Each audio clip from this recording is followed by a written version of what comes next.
Hoje o nosso encontro está marcado e nós iremos conversar, nós iremos fazer uma exposição referente ao que está sendo tratado na Escola Bíblica Dominical. Esta é uma escola, certo, que acontece nas igrejas evangélicas de todo o mundo, ok?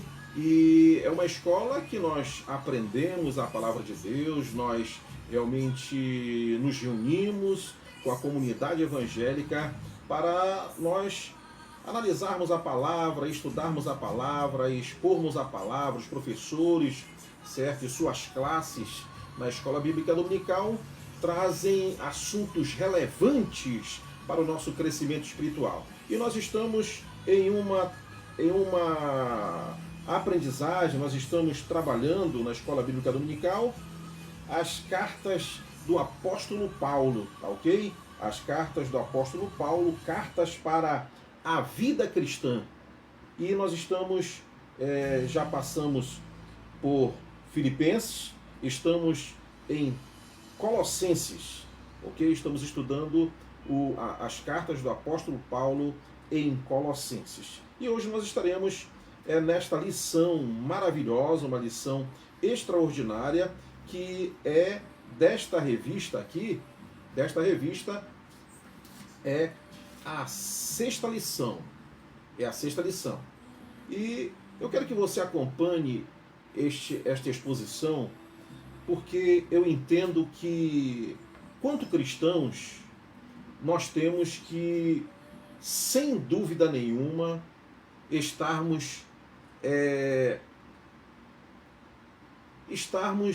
ligados, estarmos atentos para todas as movimentações mundiais referente às profecias bíblicas, referente o que a palavra de Deus nos traz com relação aos últimos dias, com relação à escatologia e com relação à conjuntura de modo em geral, principalmente a conjuntura no que diz respeito à religião, né? Às instituições religiosas. E nós temos que realmente estar ligado. Não que nós iremos tratar sobre a religião aqui, nós iremos tratar sobre a palavra de Deus que norteia as nossas vidas, o cristianismo, certo? A cristologia, que é fundamental para o cristão, é fundamental para quem não é cristão, é fundamental inclusive para quem é, digamos, um grupo distinto referente aos judeus que não creem no cristianismo, mas isto faz parte também do que está aqui na palavra de Deus. São profecias também. Então, para eles também é relevante esta movimentação. Iremos estudar o sexto estudo, Colossenses 2, que tem como tema falsos ensinos. Falsos ensinos. Ok? O texto áureo nos diz o seguinte: cuidado que ninguém vos venha a enredar com suas filosofias e vãs sutilezas, conforme a tradição dos homens, conforme os rudimentos do mundo e não segundo Cristo. Isto está em Colossenses 2:8. E nós temos uma verdade prática que nos traz a seguinte palavra: devemos rejeitar qualquer proposta que secundarize a pessoa e obra de Jesus Cristo. Secundarizar, você entende. Então, tudo aquilo que vier, porventura, secundarizar a obra de Cristo, vier secundarizar a pessoa de Cristo, nós temos que estar atentos. Nós temos que estar ligados, certo? Para que nós não sejamos, como diz aqui em Colossenses 2:8, nós não sejamos enredados, né? A rede é uma armadilha. Uma armadilha que é colocada, que é jogada, que é posta para pegar os peixes. Então, temos que estar atentos para não sermos enredados, certo? Com aquilo que vem justamente tudo aquilo que secundarize a obra e a pessoa do nosso Senhor e Salvador Jesus Cristo. Nós temos uma introdução e nós teremos também 3 tópicos, certo? O primeiro tópico sobre o gnosticismo, o segundo tópico sobre o legalismo, o terceiro tópico sobre o misticismo e o ascetismo, ok? E no final iremos fazer uma aplicação pessoal. A introdução desta lição nos diz o seguinte: à luz da gloriosa premissa do Cristo exaltado, Paulo parte para o núcleo da carta aos Colossenses, desenvolvendo uma série de advertências sobre os ensinamentos que estão ameaçando a saúde espiritual da igreja de Colossos. Paulo, ele, através da palavra que ele ministra, dos ensinamentos do seu ministério, por 3 anos em Éfesos, ele prega e ali, certo? Um dos seus discípulos realmente leva esta palavra até aos Colossenses, na igreja de Colossos. Epafrodito, tá certo? Para tanto, o apóstolo oferece valiosas revelações a respeito da nova identidade dos crentes em Cristo, auxiliando-os a combater falsos ensinos e viver de maneira digna diante do Senhor. Então, aquela igreja de Colossos estava sendo ameaçada por falsos ensinamentos. E ali, Paulo é procurado, certo? Epafrodito vai até Paulo, que estava preso em Roma, e ali leva o que estava acontecendo na igreja de Colossos, e Paulo admoesta este servo seu, este discípulo seu, e é o motivo pelo qual Paulo escreve esta epístola, a carta aos Colossenses, tá bom? Então, o primeiro tópico é sobre o gnosticismo. Mistério de Deus, primeiro ponto. Cristo, em quem todos os tesouros da sabedoria e do conhecimento estão ocultos. Isto é Cristo, Supremo, o nosso Criador dos céus e da terra, né? E Paulo já traz esta palavra em Colossenses 2:3, em quem todos os tesouros, em quem toda a sabedoria, em quem todo o conhecimento, em quem todo o poder estão nele. Estão nele. Certo?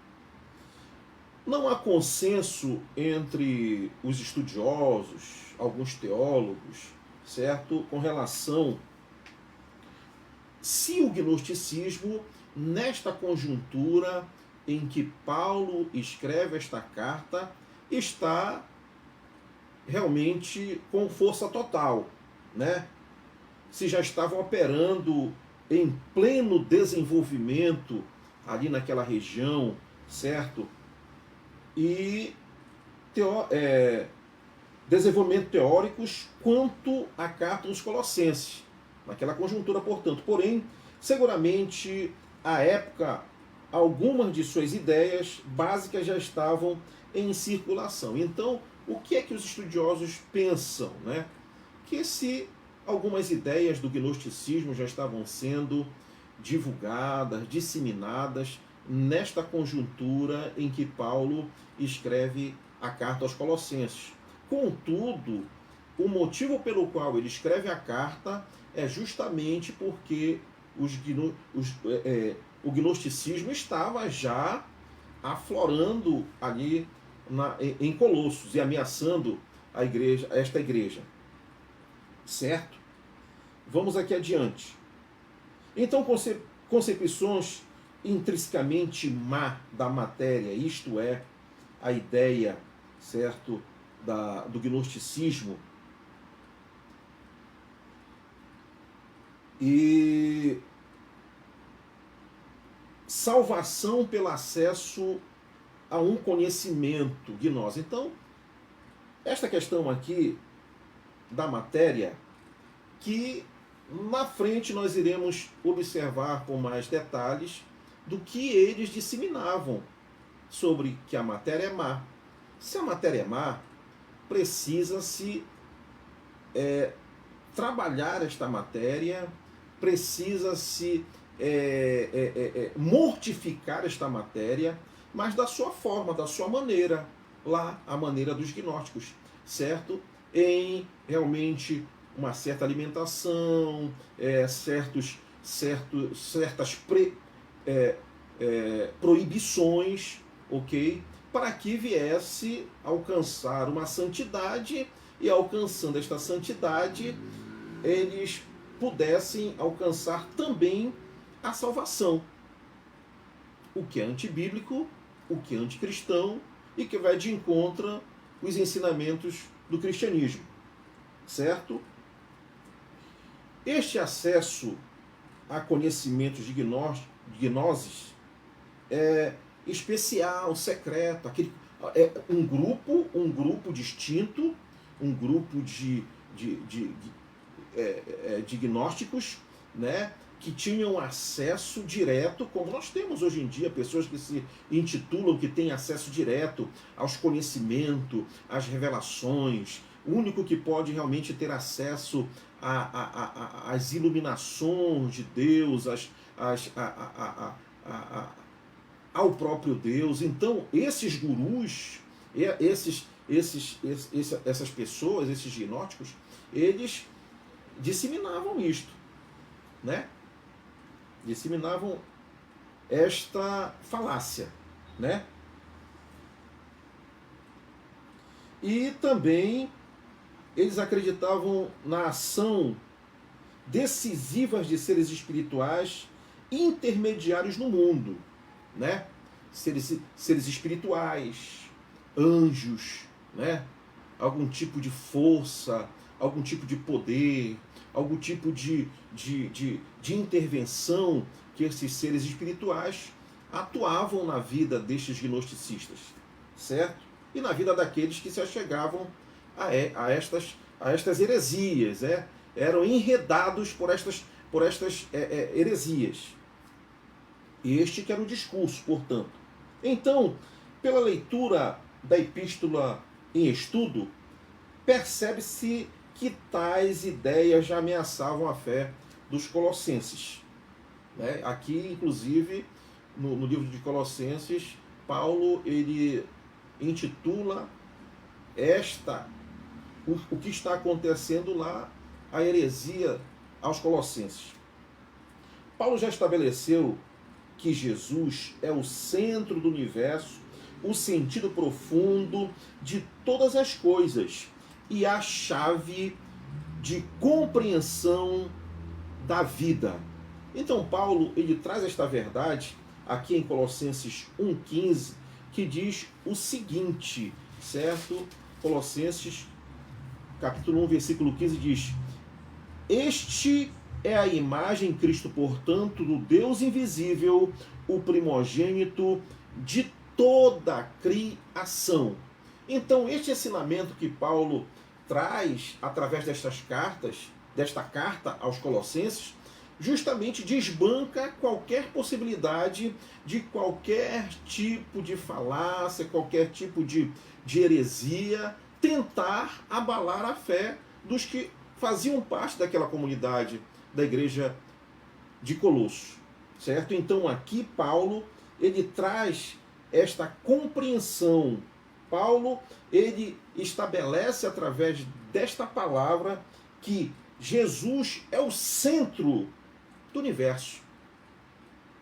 Centro do universo. Ele estava no princípio com Deus. Ele era Deus, né? Ele era Deus. Agora, afirma estar travando agora afirma estar travando grande luta para que essa verdade seja uma realidade na vida de seus leitores. Como nós podemos ver aqui no versículo 29 do capítulo 1, para isto é que eu também me afadigo, esforçando-me o mais possível, segundo a sua eficácia que opera eficientemente em mim. Então, Paulo se dedicava para que combater estas inverdades, combater essas heresias. Aqui Paulo está travando uma grande batalha, né? É uma batalha espiritual. É uma batalha espiritual em que ele travava esta batalha através da oração, através da palavra, através do aconselhamento e por intermédio desta epístola, tá bom? Nutrindo, portanto, a santa expectativa de que o prêmio desta batalha consistirá em corações maduros, união fraternal e convicção inabalável na absoluta suficiência de Cristo. Então esta batalha é travada, esta luta é travada, mas Paulo vislumbra um grande resultado. O resultado que é a vitória em Cristo Jesus. O resultado que é a vitória daquela comunidade de Colossos. A vitória diante das heresias. Diante das heresias. Né? A suficiência de Cristo. A convicção inabalável na absoluta suficiência de Cristo, como nós podemos ver em Colossenses 2, parte A. Gostaria, pois, que soubesses quão grande luta venho mantendo por vós. Quão grande luta venho mantendo por vós, né? Para que realmente esta verdade absoluta do cristianismo combatesse aquelas heresias e consolidasse, fortificasse, desse, né, estruturasse uma base sólida para aquela igreja de Colossos. Provavelmente os falsos mestres afirmavam ter acesso a mistérios de verdade de Deus. Mas Paulo insiste em Cristo, que Cristo é o mistério de Deus, né? Então, Paulo tem esta convicção, Paulo vivencia a plenitude de Cristo na sua vida desde o momento em que nasceu de novo, desde o momento em que teve encontro com Cristo no caminho de Damasco, e ali ele realmente recebe, né, este novo nascimento. E Paulo ele insiste, porque ele tem conhecimento, tem base, tem experiência para dizer estas verdades. Insiste que Cristo é o mistério de Deus. Cristo é o mistério de Deus. Paulo experimentava profundamente este mistério de Deus, certo?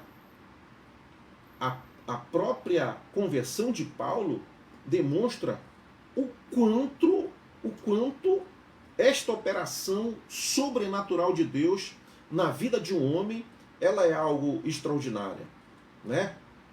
Como abandonar tudo aquilo que ele vivia, né? E na sua posição como Saulo, ok? Ele, perseguidor dos cristãos, ele deixa tudo isto para trás pela causa do evangelho, pela causa do cristianismo. Certo? Então aqui, por exemplo, nós podemos ver a confirmação de que Cristo é o mistério de Deus em Colossenses 1:26. O mistério que estivera oculto dos séculos e das gerações, agora todavia se manifestou aos seus santos. Então este mistério que viveu por algum tempo oculto é manifestado para os santos daquela conjuntura e chega até onde nós, e chega aonde houver uma alma vivente no mundo, esta revelação, ela chega, tem chegado, e temos experimentado esta revelação divina, que é justamente o próprio Cristo, ok? Sendo ele o repositor de todos os tesouros da sabedoria e do conhecimento. Todos os tesouros estão em Cristo, da sabedoria e do conhecimento. Não sobra absolutamente nada para ninguém. Certo? Enquanto os homens tentam inventar subterfúgios, atalhos, outros caminhos, outro evangelho, outras verdades, certo? Paulo aqui afirma, né? Está em Cristo todo conhecimento, toda sabedoria, todo tesouro. Apresentar sabedoria e conhecimento como tesouro reflete a tradição sapiencial do Antigo Testamento. Já a menção de que tal tesouro está oculto em Cristo remete à antiga ideia de que esconder tesouro é a melhor maneira de protegê-lo. Guarda o que tens para que ninguém tome a tua coroa, né? Então devemos proteger o que temos, o tesouro que nós temos, né? Estas verdades que temos recebido do cristianismo, temos que entesourar em nossos corações, para que nada venha tentar roubar, tirar, abalar, certo? E jogar dúvida, plantar dúvidas em nossos corações com relação a estas verdades, com relação a estes tesouros incomparáveis, que são as verdades do cristianismo, as verdades bíblicas. Como se vê, Cristo é a fonte exclusiva de todo conhecimento espiritual que vale a pena ter. Ele é a fonte exclusiva. Como você pode ir a uma fonte que não sacia a sua sede? Como você pode buscar em fontes que te deixam em dúvidas? Como você pode buscar em fontes que nem eles mesmos têm convicção, têm certeza de que as suas sedes serão saciadas? Porque existem alguns caminhos que até hoje são percorridos em busca de luz, em busca de paz, em busca de uma verdade.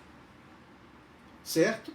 E nós, com toda a convicção, com toda a certeza, com toda a autoridade, nós defendemos, servimos e oferecemos esta verdade absoluta do cristianismo, esta fonte inesgotável que é Cristo, este alimento que sacia a sede, a fome da alma, do espírito do homem. Certo?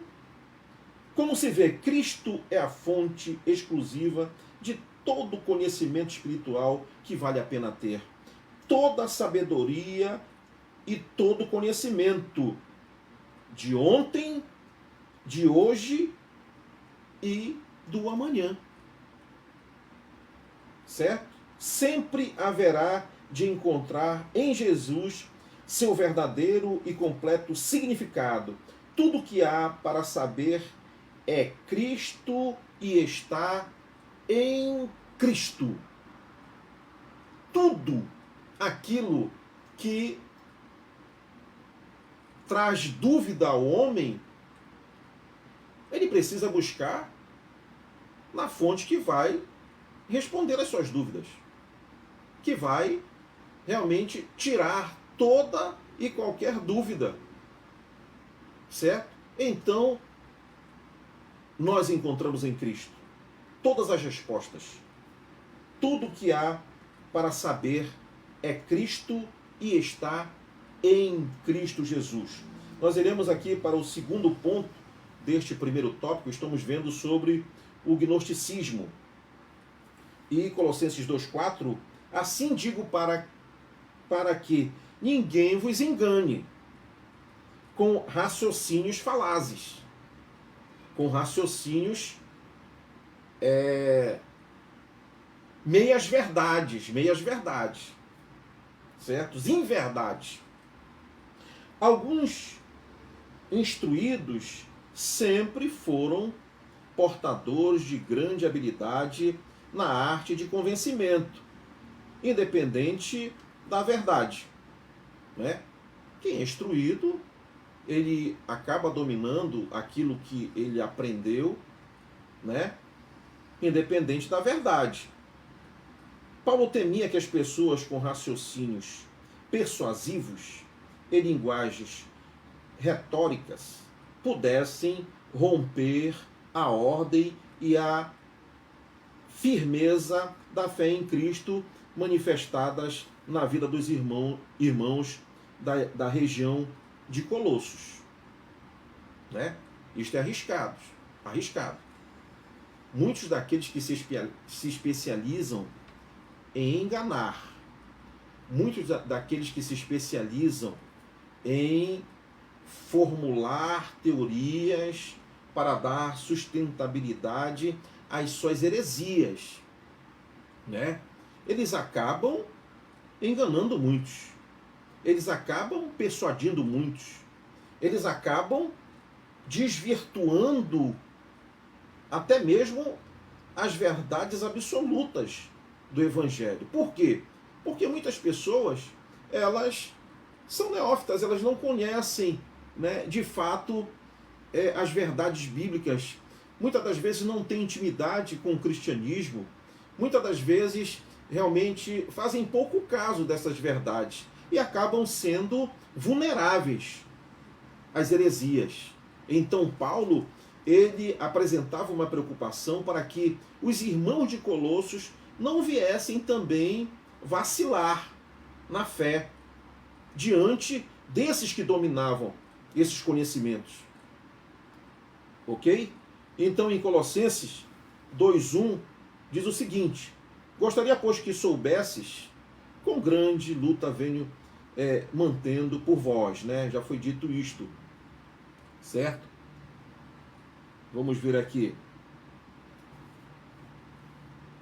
E no versículo 5 também, nós poderemos encontrar alguma coisa referente a isto. Pois, embora ausente quanto ao corpo, contudo em espírito estou convosco, alegrando-me e verificando a vossa boa ordem e a firmeza da vossa fé em Cristo. Então Paulo estava ali vigilante, Paulo estava atento, Paulo estava intercedendo, orando e preocupado para que os irmãos de Colossos não viessem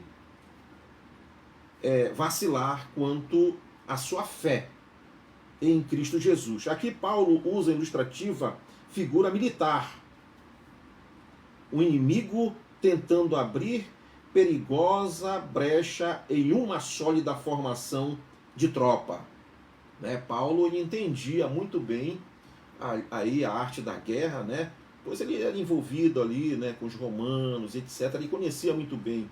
Então ele usou esta expressão, né? Aqui Paulo usa a ilustrativa figura militar.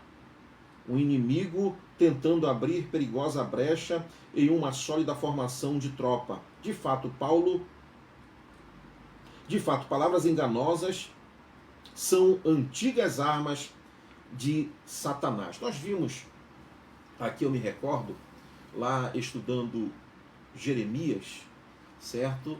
E justamente a afronta que o povo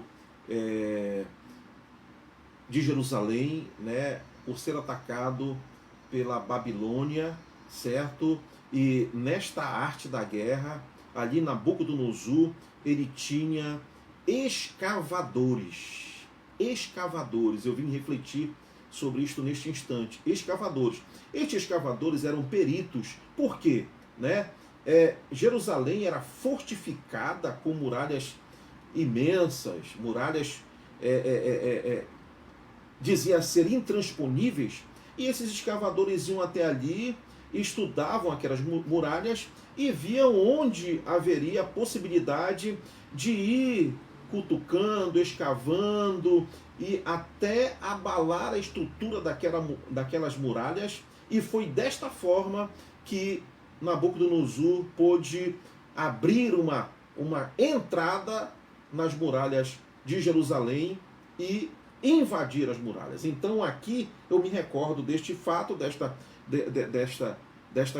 porção histórica, deste momento histórico, né, com relação a esta figura aqui militar, né? De fato, palavras enganosas são antigas armas de Satanás, né? Então ele faz esta comparação, né? Então vemos aqui reconhecido pai da mentira, semeando mentira, disseminando inverdades, disseminando dúvidas. Será que de fato o cristianismo é o caminho verdadeiro? Será que Cristo é o Salvador? Será que Cristo de fato é Deus? Então, essas dúvidas são levantadas e isto vai gerando, desestruturando aqueles que de fato acabam recebendo, né? Acabam atentando para estas inverdades. Então, aqui nós temos que entender que o inimigo, o tentador, Satanás, ele é o pai da mentira. Porém, o crente firmado em Cristo não se entusiasma ou se intimida com a sabedoria humana. Isso nós sabemos muito bem, certo? Que a sabedoria humana, ela tem as suas limitações. Existe a sabedoria humana para o bem e para o mal, certo? Então, ainda que em forma de exposições eloquentes e teóricas, intrincadas, né? Muitos vêm com eloquência, muitos vêm com uma teoria muito bem formulada, né? Ali uma maquiagem, certo? E nós vemos isto em plena contemporaneidade, né? O que se fortalece, o que se consolida, o que se tem de expansão de tantas heresias, e quem vem disseminando isso são pessoas que têm perícia em trazerem, né, ali, apresentarem, fazer exposições eloquentes, certo? Mas por trás a mentira, por trás as inverdades, por trás as falácias, por trás o outro evangelho que Paulo menciona muito bem sobre este outro evangelho, certo? Na linguagem inspirada de Paulo, não se enreda com filosofia e vãs sutilezas, né? Filosofias humanas, planos humanos, propostas humanas, com bastante sutileza. E os rudimentos do mundo. Sempre tem ali embutido nessas vãs filosofias, trazidas com sutilezas, sempre tem ali rudimentos do mundo, sempre desfazendo das verdades bíblicas e trazendo aquilo que o mundo oferece, trazendo aquilo que o inimigo dá com uma garra e tira com a outra, né? Com engano, certo? O cristão fiel domina as Escrituras, conhece as Escrituras, precisa conhecer as Escrituras. Inclusive, eu quero destacar aqui que todo cristão necessita conhecer estas verdades, daquilo que nós estamos vendo aqui em Filipenses, Colossenses, 1 Tessalonicenses e 2 Tessalonicenses. Nós precisamos olhar com muita atenção, com muito carinho essas verdades. Na lição passada que nós vimos sobre... nós estamos vendo sobre falso ensino. Nós vimos na lição passada sobre a primazia de Cristo sobre todas as coisas. São lições extraordinárias. São fundamentos do cristianismo que todos nós temos que estar abastecidos com estas verdades, certo? Temos que estar vivenciando estas verdades. Temos que entender e aprender estas verdades. Ok?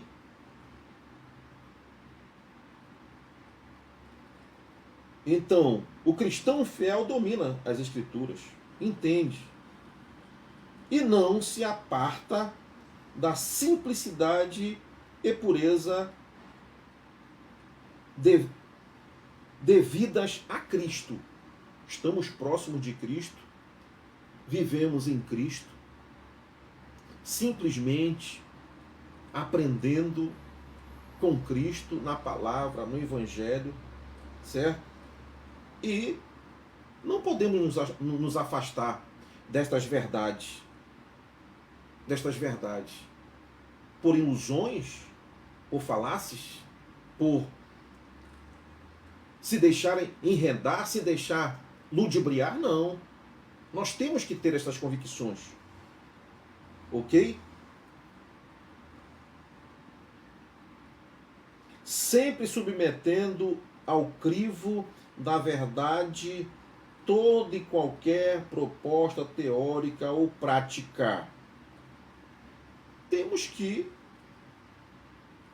submeter essas heresias, submeter estes discursos, submeter este outro evangelho que vem aí com sutileza, certo? Que vem aí, né, trazendo rudimentos do mundo, sempre submetendo ao crivo da verdade toda e qualquer proposta teórica ou prática, né? Os irmãos bereanos, né, ouviam, pegavam aquilo que era dito e iam analisar, iam ver, iam estudar, iam tirar os pormenores, certo? E a própria Bíblia nos diz que nós temos que reter o que é bom. O que é mal, joga no lixo. O que não presta, joga no lixo.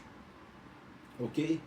Mas as heresias não têm absolutamente nada que se aproveitar.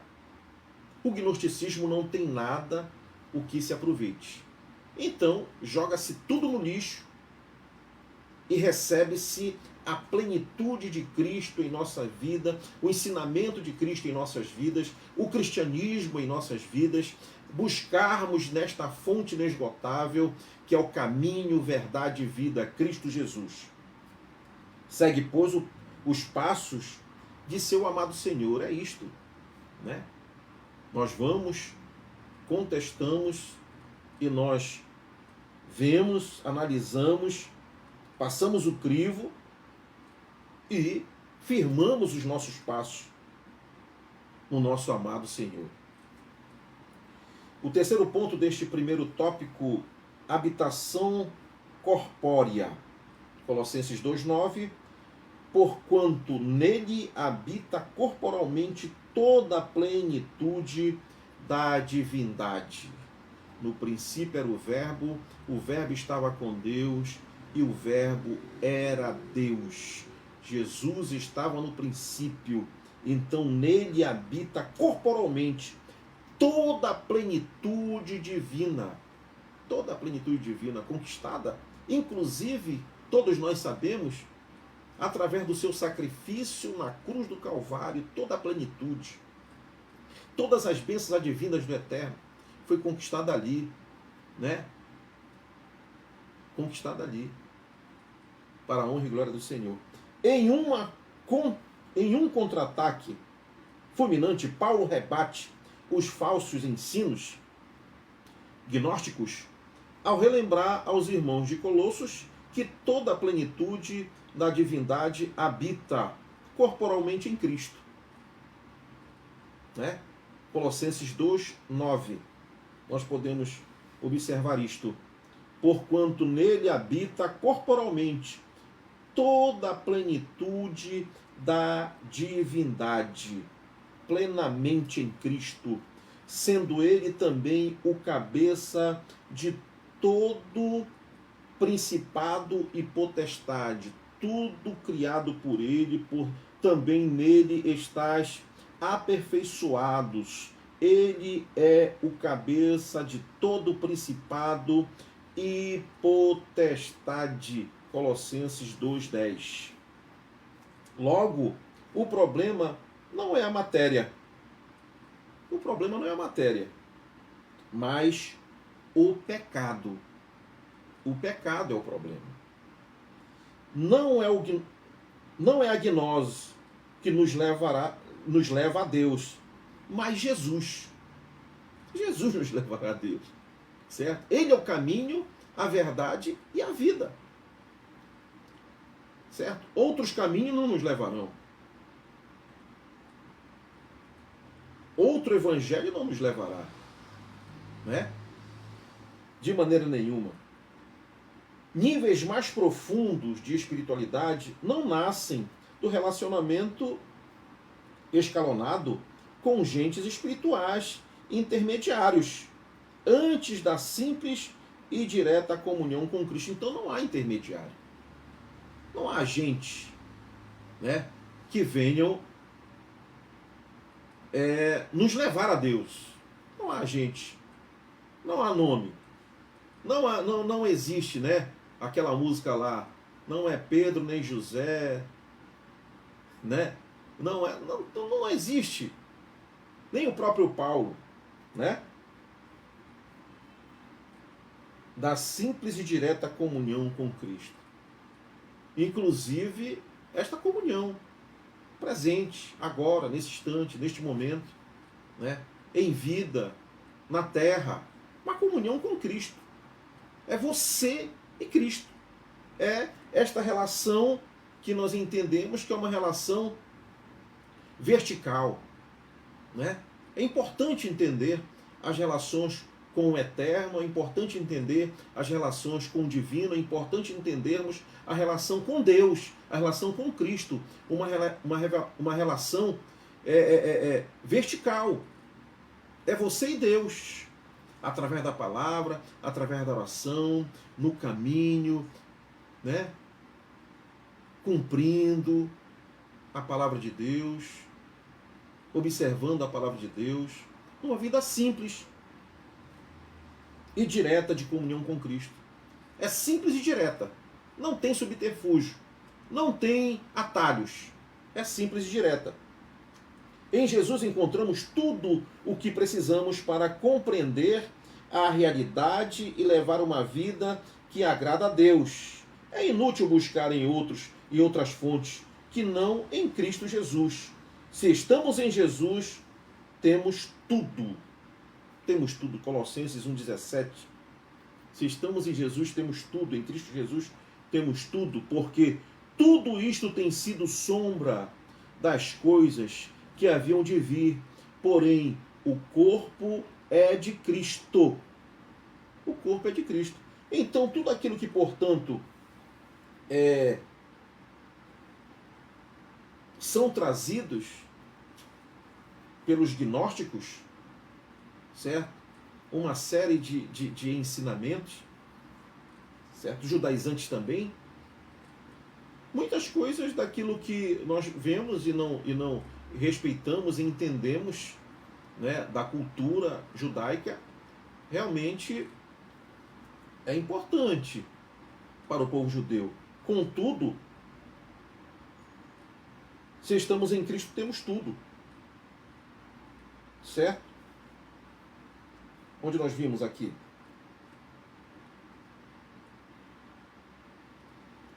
Em Cristo, né, encontramos tudo o que precisamos para compreender a realidade e levar uma vida que agrada a Deus.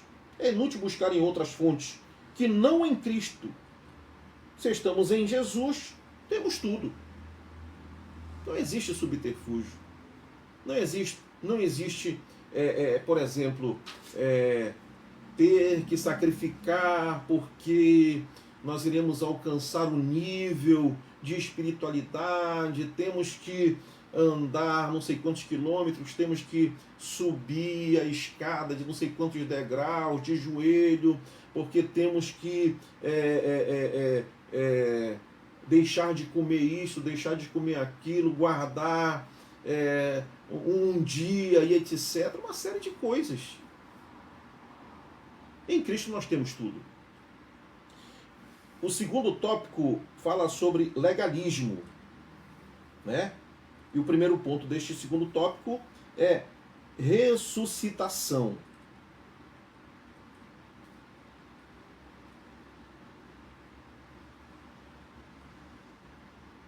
Ok? Ressuscitação.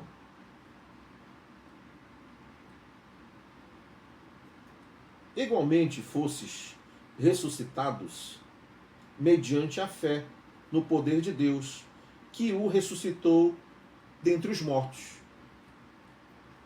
Certo? Então, os nossos pecados morremos com Cristo através da sua morte na cruz do Calvário. Ele ali houve a substituição, né? A troca, nós pecadores por um justo, nós injustos por um justo, nós condenados por um, nós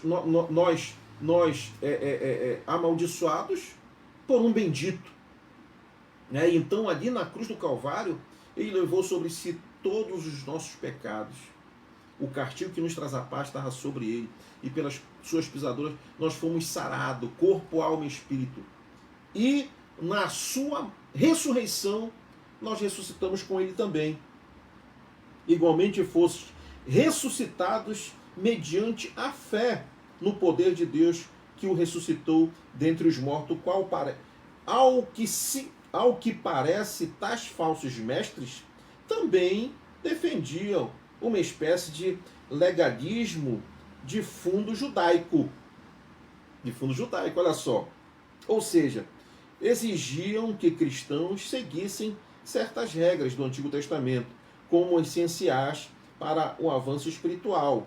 A exemplo da guarda do sábado, dias festivos, circuncisão e restrições alimentares.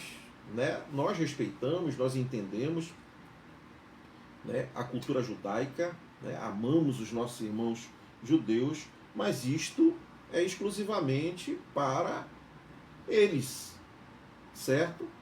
Exclusivamente para eles. Em oposição, agora, contudo, essas questões aqui, né, essenciais para o avanço espiritual, estavam todos misturados nesta salada aí, né, do gnosticismo. Entendeu? Estava misturado ali também. Em oposição, Paulo reafirma a forte identificação espiritual entre os crentes e Jesus. É uma identificação espiritual. É uma identificação com aquele que morreu pelos nossos pecados, que é a nossa justificação, que é o nosso Salvador, que é o nosso único e suficiente Salvador pessoal.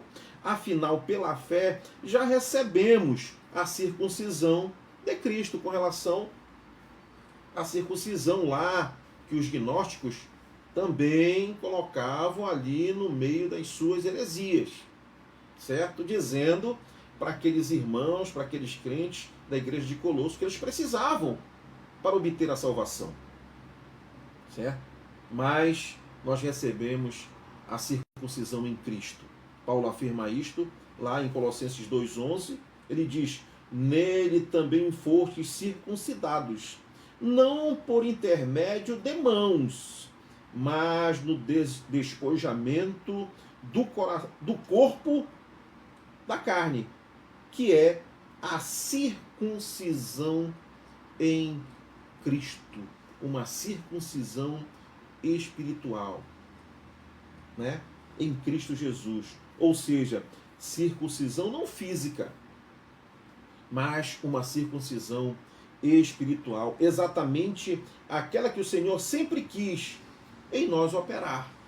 E esta circuncisão, que até hoje ela é praticada pelos nossos queridos irmãos, né? Nossos queridos judeus, elas eram sombras para esta circuncisão em Cristo. E onde houver uma comunidade judaica, eles não praticam a circuncisão. Paulo foi circuncidado, né?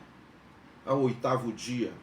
Paulo conhecia muito bem isto, mas ele realmente rebatia aquilo que estava envolvido também com o gnosticismo, trazendo este outro evangelho.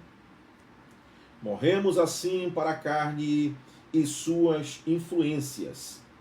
Ademais, fomos sepultados e ressuscitados com Jesus, levando-nos para uma nova vida. Morremos com Cristo, ressuscitamos com Ele para uma nova vida.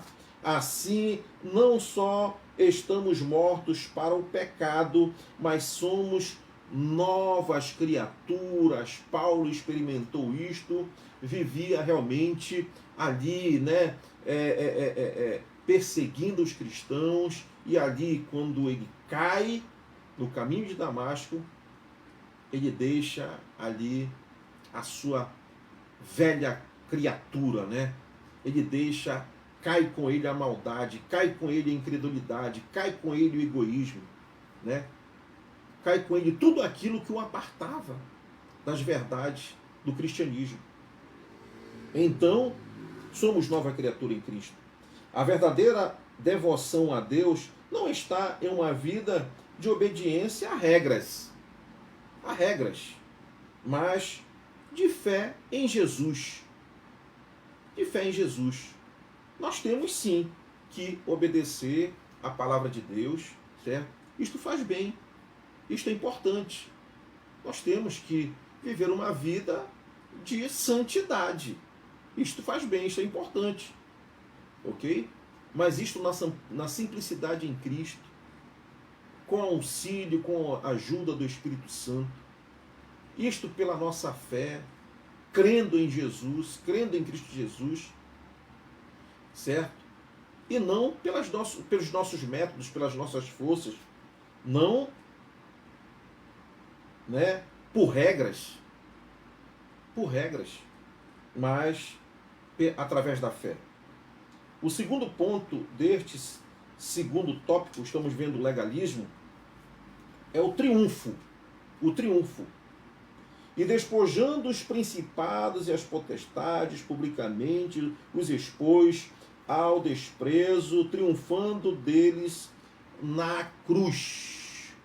Na cruz do Calvário, Cristo triunfou sobre todo o principado, sobre toda a potestade, sobre tudo aquilo que pudesse ser apresentado pelos gnósticos. Entendeu? Sobre tudo aquilo que os gnósticos estavam apresentando para a comunidade lá de Colossos. Então, aqui, o Senhor Jesus despojando os principados e as potestades. Tudo está despojado. Paulo estimula os colossenses a refletir sobre o seu passado de franca transgressão a Deus. O passado de Paulo, de franca transgressão a Deus. Quando tanto judeus quanto gentios mereceram a morte pois descumpriram as ordenâncias da lei e de suas próprias consciências, respectivamente. O apóstolo equipara esse triste efeito da desobediência a uma trágica confissão de dívida escrita de próprio punho pelo devedor. Toda a humanidade estava debaixo de maldição e todos eram merecedores de condenação eterna. Mas Paulo também recorda que essa nossa impagável dívida foi completamente quitada por Jesus em sua morte redentora na cruz do Calvário. Ok? 2,14. Vamos aqui, Colossenses 2,14. Tendo cancelado o escrito de dívida, nós éramos devedores, que era contra nós e que constava de ordenanças a qual nos era prejudiciais. Ele removeu inteiramente na cruz do Calvário, ele removeu essas dívidas, certo? De todos nós. Ok?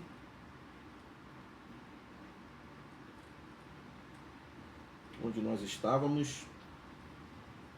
Mas Paulo também recorda que essa nossa impagável dívida foi completamente quitada, valendo-se uma vez mais de uma figura militar, da figura militar. Paulo conhecia muito bem essa questão da guerra, dos exércitos, desse comportamento, desta disciplina. Paulo compara este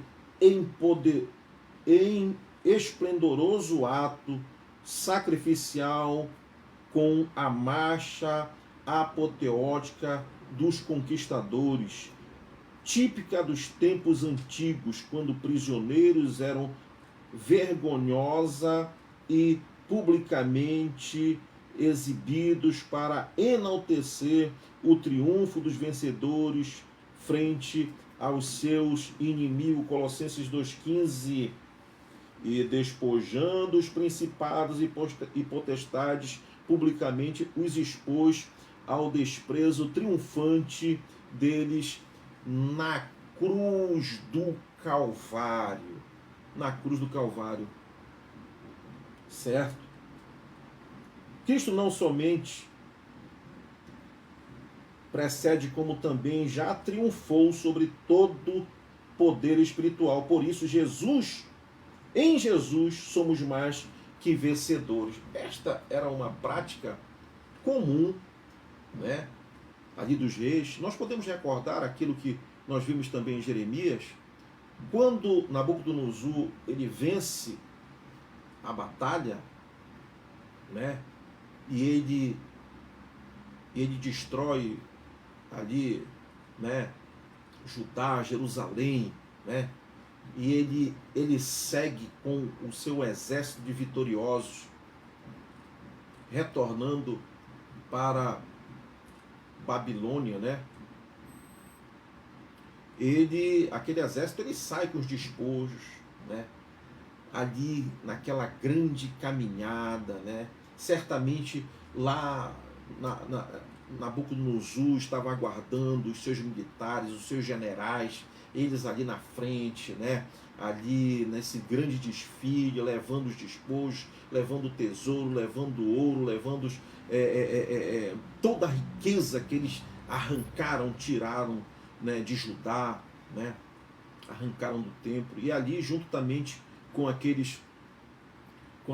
exército, eles levavam consigo ali os que foram aprisionados, né? Os que foram aprisionados nesta batalha. Eles estavam ali também enfileirados, muitos carregando os tesouros, né?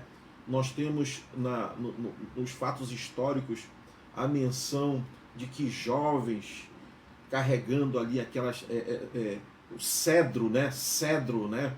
E pesadíssimos, muitos eram esmagados com o peso daqueles cedros, porque na caminhada, vacilavam, tropeçavam, não suportavam peso e muitos morriam ali.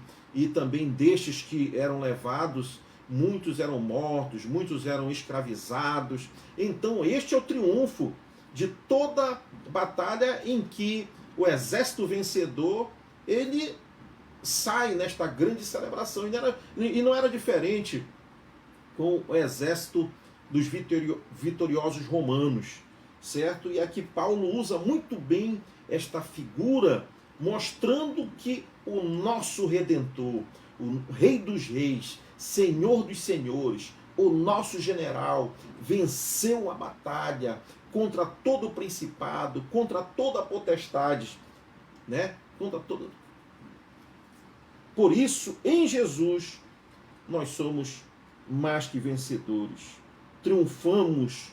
Cristo não somente precede, como também já triunfou sobre todo o poder espiritual. E estas verdades desbancam qualquer falácia dos gnósticos. Não existe subterfúgio. Não existe heresia. Não existe lá a comidinha. Não existe a guarda disso, a guarda daquilo. Não existe os seres. E porque os anjos. E porque o atalho. E porque algum tipo de guarda, de celebração. Não existe. O terceiro ponto deste segundo tópico é sombras. Porque tudo isso tem sido sombras das coisas que haviam de vir. Colossenses 2,17. Paulo conclui que as severas regras da antiga aliança eram apenas sombras das coisas que haviam de vir. Ou seja, Cristo e a sua nova ordem espiritual são a realidade perfeita para o qual estes primeiros mandamentos apontavam. Então aqui Paulo conclui que as severas regras da antiga aliança eram apenas sombras. Colossenses 2,16 nos diz o seguinte: ninguém, pois, vos julgue por causa de comida e bebida, ou dia de festa, ou lua nova, ou os sábados. Ninguém nos julgue. E não são tais coisas que nos levarão à vida eterna, à salvação. Somente Cristo, o caminho, a verdade e a vida. Ok? Eram apenas sombras das coisas que haviam de vir, porque tudo isto tem sido sombras das coisas que haviam de vir, porém, o corpo é de Cristo. Quem é o corpo? Somos nós.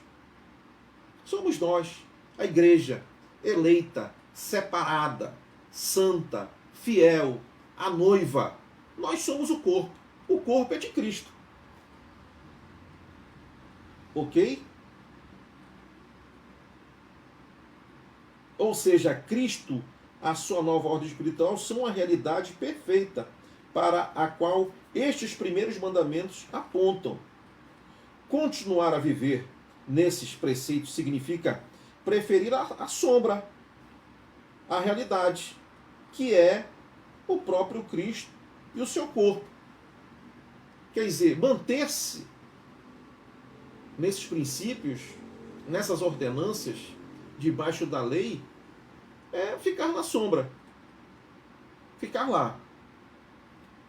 Mas o que é que Paulo recomenda? O que é que a palavra de Deus recomenda? O que é que o cristianismo recomenda? Quais são as verdades absolutas para os gentios, para todos nós, para a igreja eleita, separada, santa? É o próprio Cristo. Certo? É o próprio Cristo.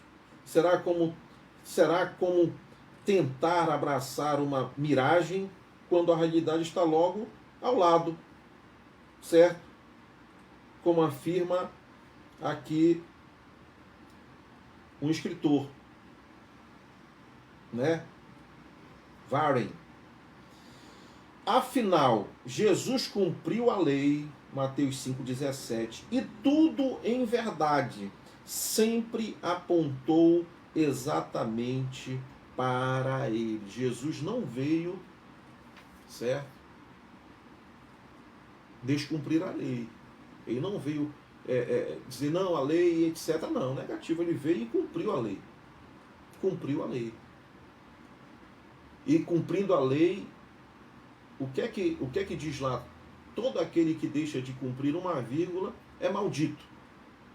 E Jesus cumpriu toda a lei e ele se tornou bendito. Bendito. Todas as bênçãos recaem sobre Jesus quando ele cumpre toda a lei. O terceiro e último tópico é o misticismo e ascetismo. Em Colossenses 2, 18 e 23. Anjos e visões. Isso aqui eram aquilo que os gnósticos entendiam, defendiam, disseminavam, ok? Colossenses 2, 18, parte A. O que é que nos diz lá? Ninguém se faça árbitro contra vós outros, né? Pretextando humildade e culto dos anjos, baseando-se em visões. Baseando-se em visões. Também uma espécie de misticismo estava ganhando espaço em Colossos. A ideia de que é possível ter profundas e válidas experiências espirituais a parte da palavra de Deus ou do Espírito Santo. De fato, tais falsos mestres pautavam-se em visões e buscavam estreito relacionamento com anjos, cultivando também falsas humildades, certo? Nós vemos na Bíblia manifestações de anjos, ok? Nós ouvimos algum relato sobre anjos, certo? Mas tudo aquilo que porventura vier trazer algum tipo de ensinamento, algum tipo de palavras referente a isto, tem que ter base bíblica. Se não houver base bíblica, é heresia. Está fora. E isto é muito comum às pessoas que realmente se especializam, né, em trazerem estes contextos gnósticos. Eles trazem muito dessas questões, né, da aparição, da manifestação, porque o anjo trouxe, porque o anjo falou, porque eles viram anjo, etc e tal. Mas quando no fundo, é um outro evangelho, certo? É um outro evangelho.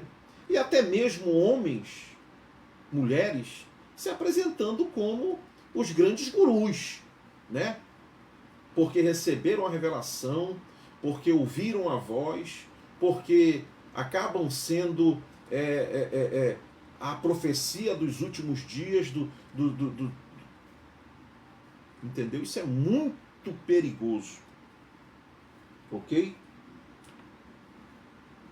Paulo escancara a raiz do problema. Mente carnal.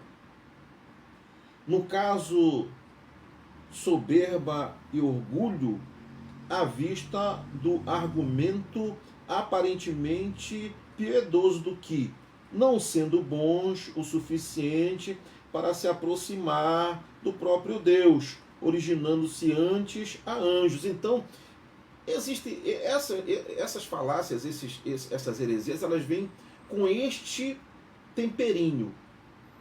Não, nós não somos suficientes para nos chegarmos até o Criador. Está muito distante, está muito longe, está resolvendo uma série de situações. Eu sou minúsculo, eu sou insignificante. Nós não temos acesso direto a ele. Então vamos recorrer aqui a um atalho. Vamos recorrer a um anjo. Vamos recorrer a um ser aqui, a um ser, né? Vamos recorrer ao nome lá daquele que porventura, né?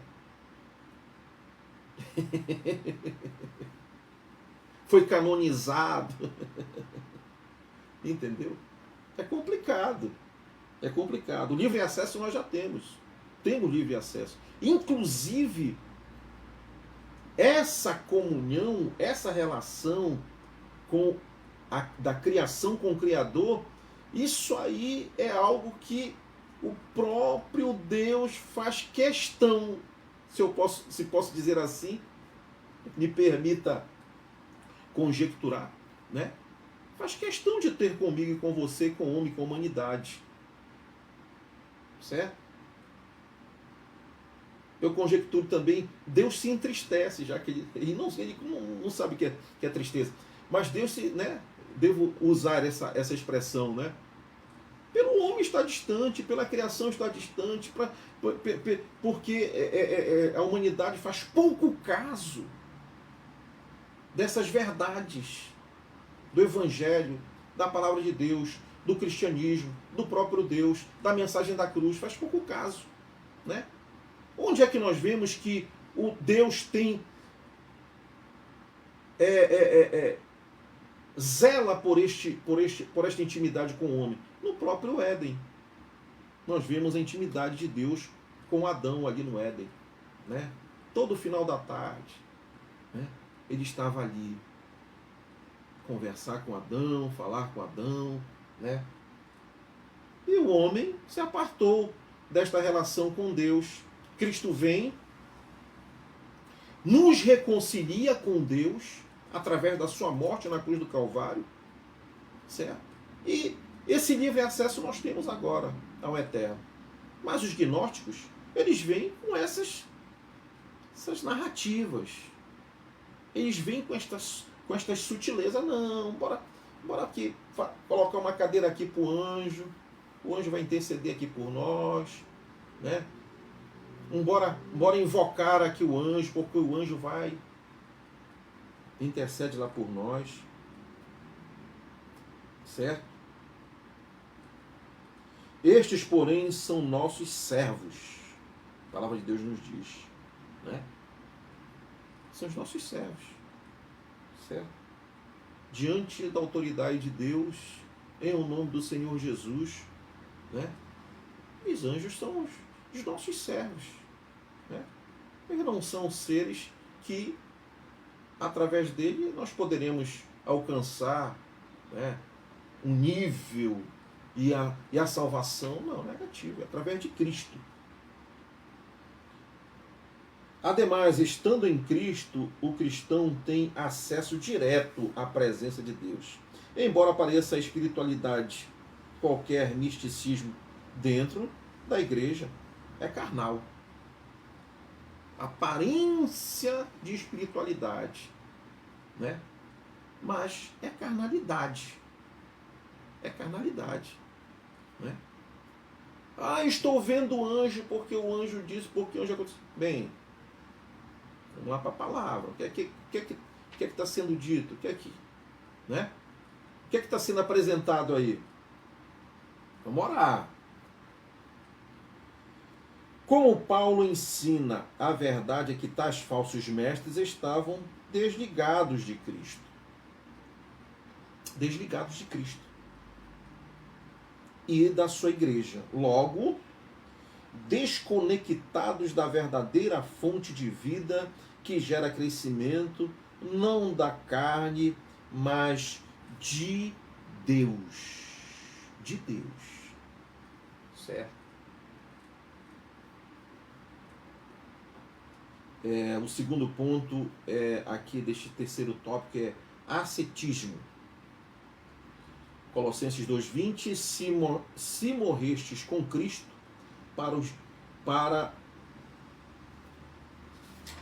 se morrestes com Cristo para os rudimentos do mundo, porque como se vivestes no mundo, vos sujeitais às ordenanças. Outra ameaça à saúde espiritual dos colossenses era o ascetismo, consistente na ideia de que podemos crescer espiritualmente mediante firme domínio do corpo e assistência recusa dos prazeres da terra, bastando rigorosas disciplinas pessoais. A palavra vem do grego, né? Asquésias, exercício, asqueses, né? Exercício.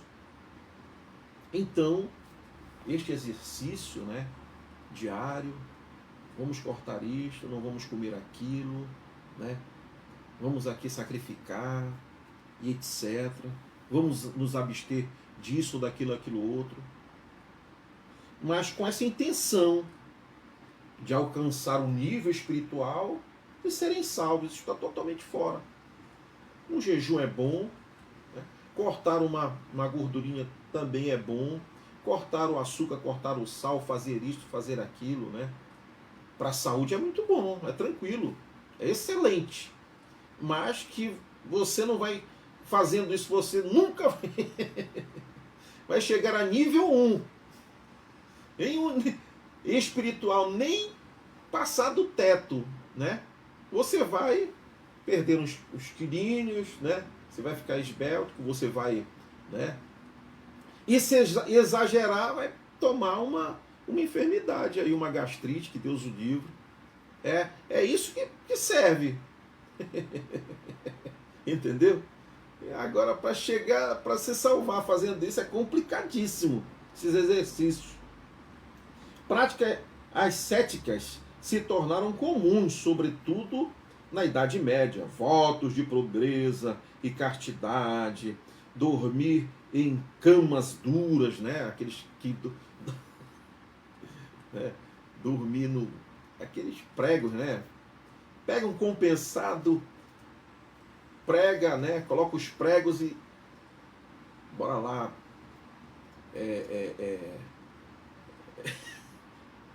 Foge até aqui então a pobreza, a castidade, dormir em camas duras, passar longos períodos sem falar ou dormir, flagelar-se, praticar contínuo jejum e etc. Isso é um absurdo. É um absurdo, né? Se trancar, subir, se esconder, se isolar, né? Comer certas comidas, né? Não comer carne, não comer isso, não comer aquilo, comer só verdura, legumes, etc e tal. Não, tem que ser balanceado. Tem que ser balanceado as coisas. Esses absurdos. Só em ouvir isso a gente já nem preciso sentar lá diante do gnóstico para ouvir essas coisas. Já é um absurdo. É perda de tempo chegar lá e ouvir essas orientações e você praticar isto. É complicado. Passar noites mal dormidas, noites em claro, pelo amor de Deus. Certo? Flagelar-se. Hein? Paulo sintetiza o ascetismo em 3 proibições. Não manuseeis, não toqueis e não proveis. Era isso que ele... Não podemos manusear, não podemos tocar, não podemos provar, comer, etc. Né? Colossenses 2:21. O que é que nos diz lá? Colossenses 2:21. Não manuseeis istos, não proveis aquilo, não toqueis aquilo outro. Certo? Por isso, afirma-se que o ascetismo é a religião do não. Do não. Ou seja, a crença de que podemos agradar a Deus obedecendo a uma lista de nãos. Certo? Podemos agradar a Deus. Eles diziam isto, né? É bem verdade dizer que existem alguns nãos que são interessantes. né? Prejudicam a saúde, né? Não beba, não fume, certo? Não perca sono, não se desgaste, não faça sacrifício de tolo, certo? Não faça sacrifício de tolo. Isso nós concordamos, sem dúvida nenhuma. O Espírito Santo, todavia, alerta-nos que isto é pura escravidão mundana e carnalidade humana. Esta lista aqui dos nãos, dos lados do ascetismo, é uma lista carnal, uma lista humana.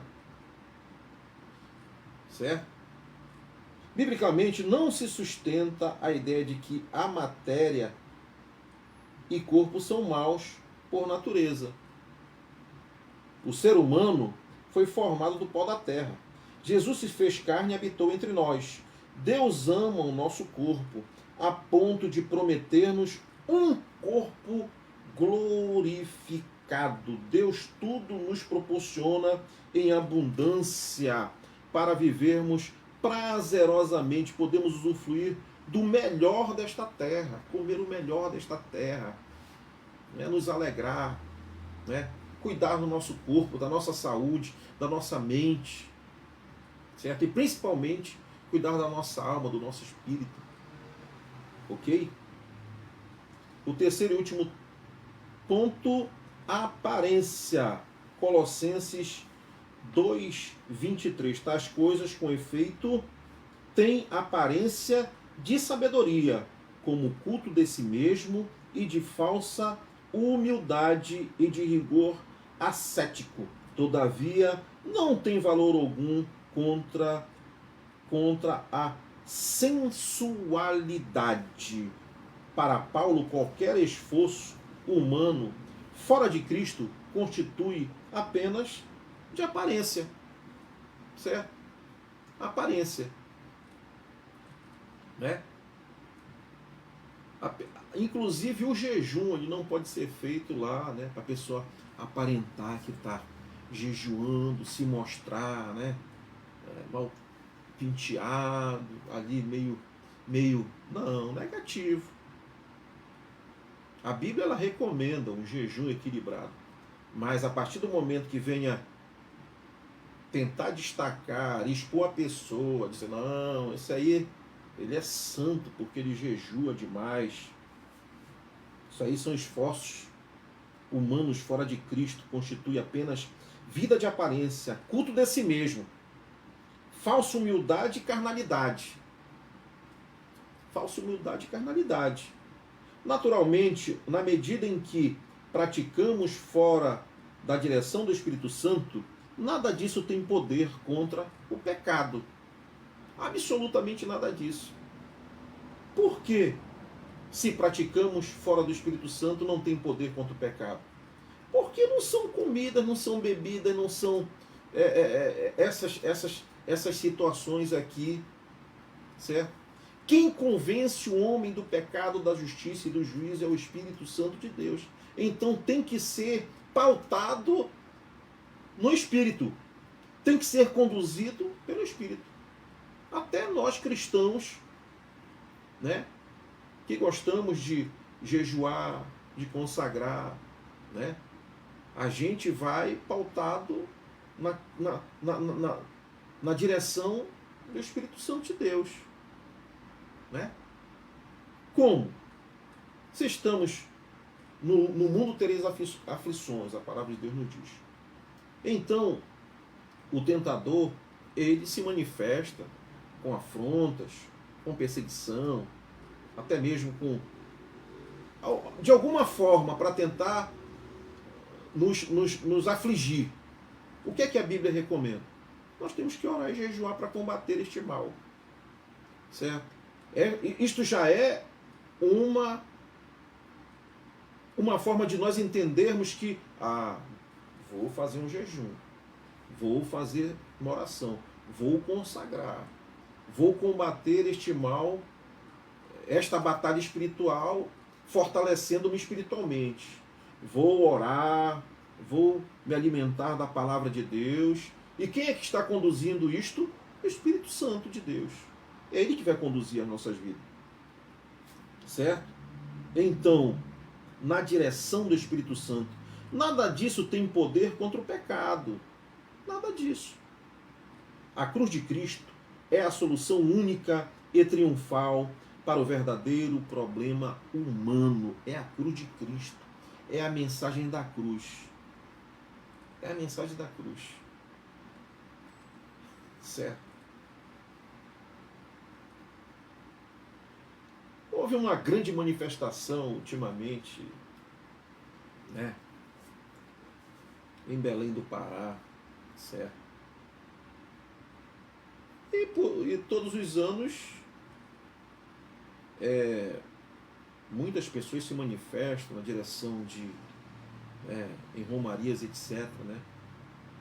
Mas acabou a festa, né?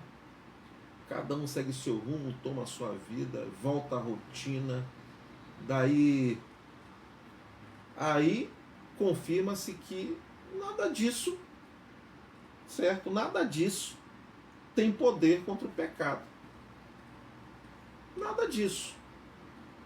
Não deixam de ser rituais. Não deixam de ser celebrações carnais. Não deixam de ser, inclusive, a palavra de Deus fala sobre assembleias solenes. Não deixam de ser. A cruz de Cristo é a solução única e triunfal. Onde não há a mensagem da cruz,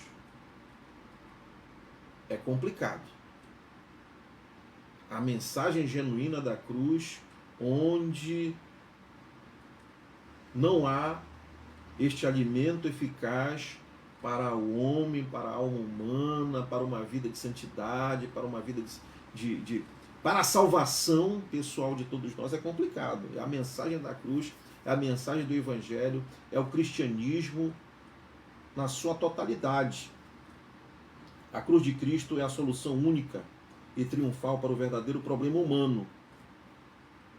Assim, olha, você pode inclusive observar o quanto a humanidade está de problemas. De problemas. E eu te pergunto, quantos estão aí fazendo caso da mensagem da cruz? Recorrendo a Cristo de fato e de verdade? Convertendo-se dos seus maus caminhos e voltando ao primeiro amor a Cristo? Os problemas estão aí, avolumando, crescendo. Crises em todos os aspectos. Certo?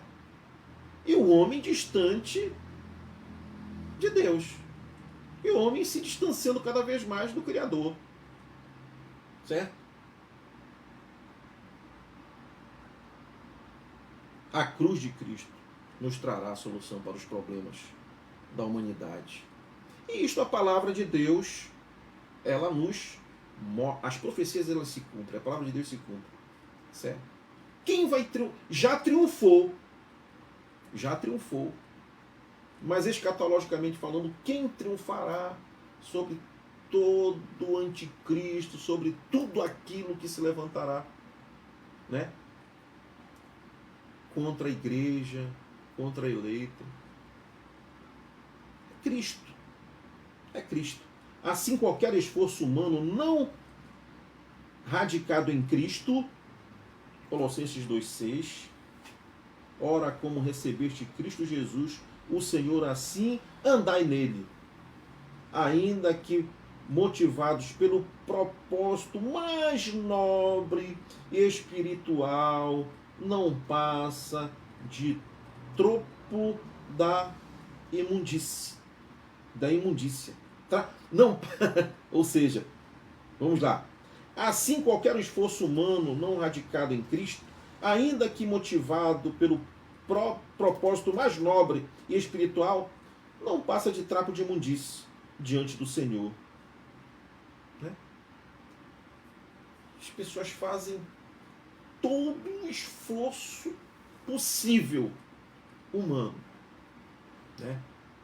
E até mesmo a justiça, né? A caridade, a bondade. Tudo isso é muito bom. Mas quando você pega isto e tenta se justificar, né? Tenta dizer, não, eu sou o justo, eu sou o caridoso, eu sou o amoroso, eu sou isso, eu sou aquilo, eu sou o santarrão, né? Daí o que é a palavra de Deus diz? Todas essas coisas não passam de trapo de imundície. Certo? Diante do Senhor, Deus é quem efetua em nós tanto querer como realizar segundo a sua boa vontade. É Ele que realiza em nós. É Ele que realiza em nós. E todo aquele que se deixa conduzir por Deus para realizar estas boas vontades, realizar em Deus, isto é muito bom. Ele não vai se envaidecer. Ele vai realizar em Deus a justiça, ele vai realizar em Deus a bondade, ele vai realizar em Deus o amor, ele vai realizar em Deus a solidariedade, ele vai realizar em Deus uma série de coisas maravilhosas, inclusive que são frutos do Espírito. E não vai se envaidecer. Não vai se envaidecer. E nem vai fazer isto achando que, tentando ser o tal, e achando que com as suas próprias obras ele vai alcançar a salvação. Certo? Então a aplicação pessoal desta lição é: conheça profundamente a palavra de Deus e relacione-se intimamente com o Deus da palavra. Assim você estará vacinado contra seduções teóricas e práticas de todos os tipos. De todos os tipos. Procure uma igreja, certo? Eu não estou falando de religião. Procure uma igreja próximo da sua casa, ok? Vá ouvir a palavra, vá reter o que é bom, o que não for bom, abandone, mas vá ouvir a palavra, retenha o que é bom. Busque a escola bíblica dominical, vá à escola bíblica dominical, nas igrejas evangélicas, na Assembleia de Deus. Nós temos todos os domingos para você ouvir estas verdades, aprender estas verdades, praticar estas verdades. Isto é importantíssimo para você que não é evangélico, para você que não professa nenhum credo religioso, para você que é um livre pensador, para você de qualquer religião. Mas estas verdades absolutas, elas são alimentos necessários para todo cristão. Para todo cristão. Se você não estiver se alimentando com estas verdades e você é um cristão, você está correndo sérios riscos. Sérios riscos. Olha, estas cartas de Paulo são extraordinárias. São extraordinárias. E você precisa se alimentar muito mais destas verdades. Se alimentar muito mais destas verdades. Compartilhe este conteúdo, divulgue este conteúdo, dê o seu like, dê o seu joinha aí, certo? Isto não é vaidade, isso se faz necessário para que a plataforma entenda que este conteúdo ele é importante, e para que nós venhamos divulgar estas verdades a muitos que precisam ouvi-la, certo? E praticá-la, ok? Que bênção, que bênção, que bênção. Prazer tê-los aqui. Louvamos a Deus pela sua vida, pela sua casa, pela sua família. Em nome do Senhor Jesus. Muito obrigado por todos quantos estiveram conosco acompanhando esta live. São muitos os nomes, por isso que não pude mencioná-los aqui, certo? Nas duas plataformas, muitas pessoas estiveram aqui acompanhando esta transmissão. Ele quer ser luz na escuridão que se apresenta na sua vida. Deus de milagres. As promessas de Deus se cumprirão na sua vida.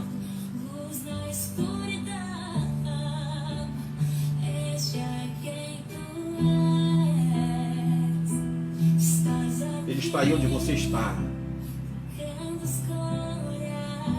Abra o seu coração para ele entrar no seu coração. Adore-o em espírito e em verdade. Ele está aí, ao seu lado, onde quer que você esteja. Receba a cura nesta noite em nome de Jesus.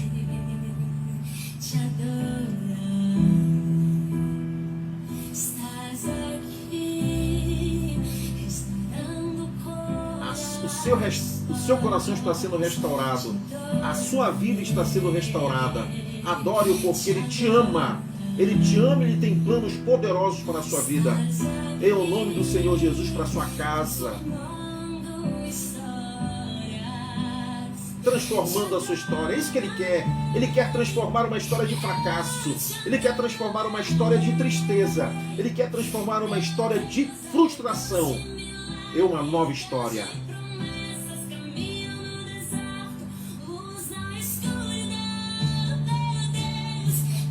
Esse é o nosso Deus. Esse é o nosso Cristo. Nele habita toda a plenitude.